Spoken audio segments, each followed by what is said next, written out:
We imagine a future, and our imaginings horrify us. In the case of this film, I wrote the script in the first person. It's the only time I've done that. It made it clear to anyone who read the script that we're on this ride with Oppenheimer. It was very unusual. It took me a minute to actually comprehend. And then I realized, oh, that's a huge responsibility. I don't know if we can be trusted, but I know the Nazis can't. Cillian playing Oppenheimer was the centerpiece of the film, but I knew that he was going to need the most extraordinary ensemble around him. Let's go recruit some scientists.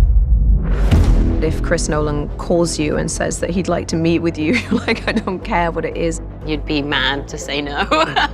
I feel like that's probably everybody's answer with this. From the second I read the script, I knew that he had a very acute vision, and if he were able to render that vision, that this film would be a masterpiece. All America's industrial might and scientific innovation connected here. Keep everyone there until it's done. It feels to me like every single character is significant because they're all historical figures of consequence. There's a chance when we push that button, we destroy the world. Chances are near zero. I tried to familiarize myself with Groves and the history, and then talk to Chris about what he needed from that part. Groves was almost like a kindergarten teacher in some respects because these scientists were so eccentric and not necessarily trustworthy. I mean, if you're looking from a military perspective. Why would we go to the middle of nowhere for who knows how long? Why? How about because this is the most important thing to ever happen in the history of the world? I was aware of who Louis Strauss was. I came to have a pretty even-handed understanding of him. He was a righteous guy. I think he was a great public servant, but he's always behind the scenes.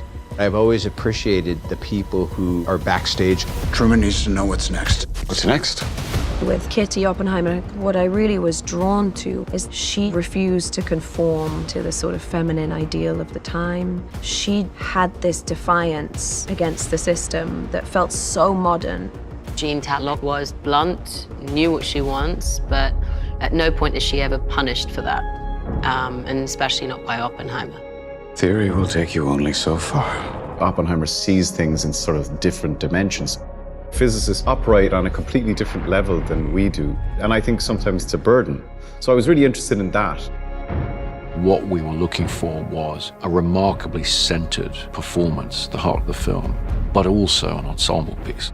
I was there on set every day, surrounded by a team of actors who knew more than I did about what was going on from their point of view. And that's what you're really looking for as a director. It's a profoundly moving and overwhelming experience watching it, because you feel so compelled to watch what's happening with these people and how they're drawn into the biggest of moral dilemmas and what they're wrestling with, all of the characters. With the sound design and the score and the emotionality of it, this is not a film, this is an experience. When I saw it in its finished form, I was kind of like, wow, yeah, that's what we were hoping this could be. The world will remember this day.